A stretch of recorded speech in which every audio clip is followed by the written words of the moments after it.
During an argument, my wife snapped, "I only married you because I thought the baby was yours. He deserves to know his real father." I didn't yell. I just DNA tested our 5-year-old in secret. When the results proved she'd committed paternity fraud, I filed for divorce and handed everything to the judge.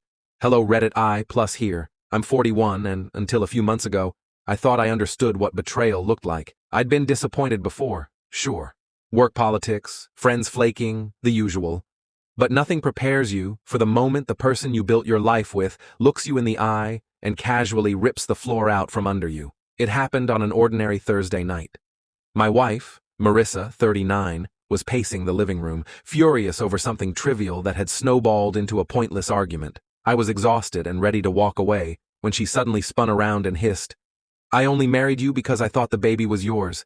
He deserves to know his real father." The world didn't just tilt. It stopped. I didn't shout. I didn't swear. I didn't even breathe. I just stared at her, watching that mask she wore for nearly a decade finally slip. Something in me clicked into place. Cold, quiet, razor-sharp clarity. I didn't argue. I didn't question her. I simply said, "All right," walked upstairs, and waited for her to leave for work the next morning. And that same afternoon, I took our 5-year-old son, Oliver, for a DNA test. A private, discreet one. No drama, no emotions, just answers. The results that ended everything. 3 days later, the email arrived. I opened it in my parked car outside my office, hands trembling even though I'd already known, really known, the truth the moment she said it. Probability of paternity, 0.00%. My vision tunneled. My chest didn't ache. It felt hollow, scooped out. But I didn't cry. Shock is merciful that way. Instead, I saved the results, drove home, and called a divorce attorney my colleague once recommended. Henley, a man with the personality of a sledgehammer and the precision of a surgeon. I forwarded him everything, every detail, every file. He told me, "We'll handle this strategically. Don't tip your hand." So I didn't. For 2 weeks, I acted normal. A ghost inside my own life. The courtroom collapse. When I finally filed, Marissa reacted exactly as Henley predicted. Denial, tears, grand performances worthy of an award. The judge ordered a court-supervised DNA test to verify my private one. Results came back identical. Not my child. And that was the moment her facade shattered completely. She tried to backpedal, said she'd misspoken, that she was emotional, that she never meant it that way. But the judge, to her horror, was just getting started. A few weeks later, during legal discovery, the truth exploded in layers, each worse than the last. The affair, through subpoenaed records and witness statements, we uncovered everything. Her affair had been with Conrad Hale, a senior executive at her firm. 15 years older, wealthy, arrogant, and the exact type of man who treated commitments like hobby projects. The affair began before she and I were even engaged. And it continued, off and on, during the first years of our marriage. When she found out she was pregnant, she panicked. Conrad wanted nothing to do with a child. So she made a calculated choice. Pick the man who would give the baby the most stable life. And that man was apparently me. The journal Henley managed to subpoena her private digital journal, something she never expected anyone to see. The entries were devastating. Not emotional, not confused, not remorseful. Cold, methodical, logistical. She documented which days she slept with Conrad versus me, how to maximize the chance I'd believe the child was mine, plans to explain away physical traits that might resemble Conrad notes about how I was the smart, long-term choice. Seeing yourself reduced to a strategic option in someone else's life is indescribable. The money. Then came the financial discovery. And this was the part that blindsided even me. For years, Marissa had been quietly siphoning small amounts from our joint accounts.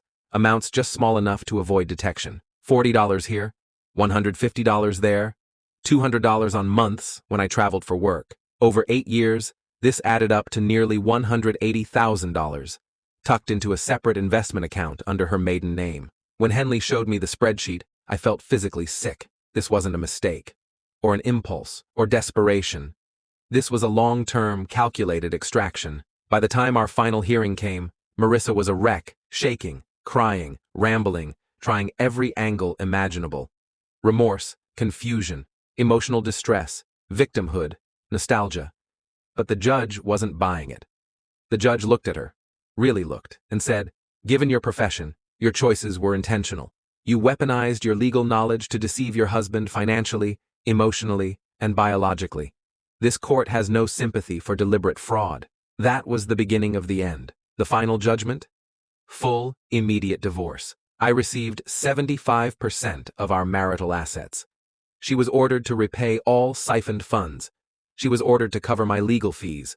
Her professional conduct was flagged for review by her state board. It was one of the rare times the system actually recognized the magnitude of what had been done. And now, since the ruling, she's been calling nonstop, begging, pleading, apologizing, screaming, bargaining. I don't answer. I won't. I grieved the marriage. I grieved the life I thought I had. I even grieved the child I raised as my own. But what I'm not doing anymore is sacrificing myself for someone who saw me as a convenient bet. The truth didn't just set me free. It saved the pieces of me she spent years trying to hollow out. You'd think after everything came out, the affair, the financial deception, the journal entries, Marissa would have at least a shred of shame left. I certainly thought so. But shame was never something she possessed. 2 months after the divorce was finalized, just when I was finally beginning to breathe like a human being again, I received a notice from the court, a petition, for child support, against me, for a child who was legally and biologically not mine, a fact confirmed by every test and sealed by the judge's ruling. At first, I actually laughed, a hollow, disbelieving sound. Then the anger rolled in, slow and volcanic. Henley, my attorney, read through the documents, shook his head and muttered, "Classic manipulation. She's not done playing games," and he was right.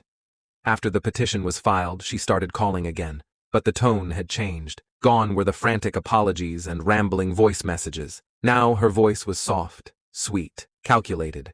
"We don't have to be enemies. Oliver misses you. He asks about you every day.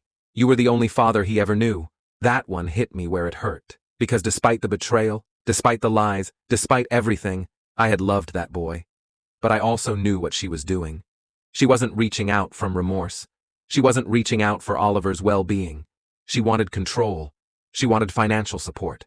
She wanted to pull me back into the orbit I'd finally escaped. She learned long ago that the fastest way to twist a knife was to use a child's name. I refused to play along. My responses were simple. Speak to my attorney. Nothing more. No emotion. No openings. No hooks to drag me back in. The hearing she thought would save her. The day of the child support hearing, she walked into the courtroom with the confidence of someone who had convinced herself she could spin the world with one sob story. She had a binder, color-coded tabs, photos of me and Oliver together, copies of birthday cards I'd written him. She laid them out like exhibits in a museum of manipulation. Her argument was simple. Even if I wasn't the biological father, I had acted as one, and therefore had a moral and financial obligation. Her attorney added, "The emotional bond cannot be ignored." Across the room, Henley didn't even blink. He slid a single document to the judge, a copy of her journal entry, the one where she calculated how to trick me into believing the child was mine. The judge read it slowly, face tightening with every line. When he finally looked up, his voice was ice. "Your deception was deliberate. You engineered this situation. You do not get to weaponize the emotional consequences of your own fraud." Case dismissed, just like that. Her face went blank, then desperate, then furious. I didn't celebrate. I didn't smile. I just felt tired. Bone deep, tired. Her final attempt, the please talk to him, trick. A week after the hearing, she tried one more tactic. She sent a message. Oliver asked why his dad doesn't want to see him anymore. Please, he doesn't deserve to be abandoned. It knocked the wind out of me. Because even though she twisted every word, every truth, the boy didn't deserve any of this. But here's the reality. She created this situation. She crafted every lie. She built a family using deception as the foundation, and it all collapsed on top of him. I spoke with a therapist, with Henley, with 2 close friends. Every one of them said the same thing.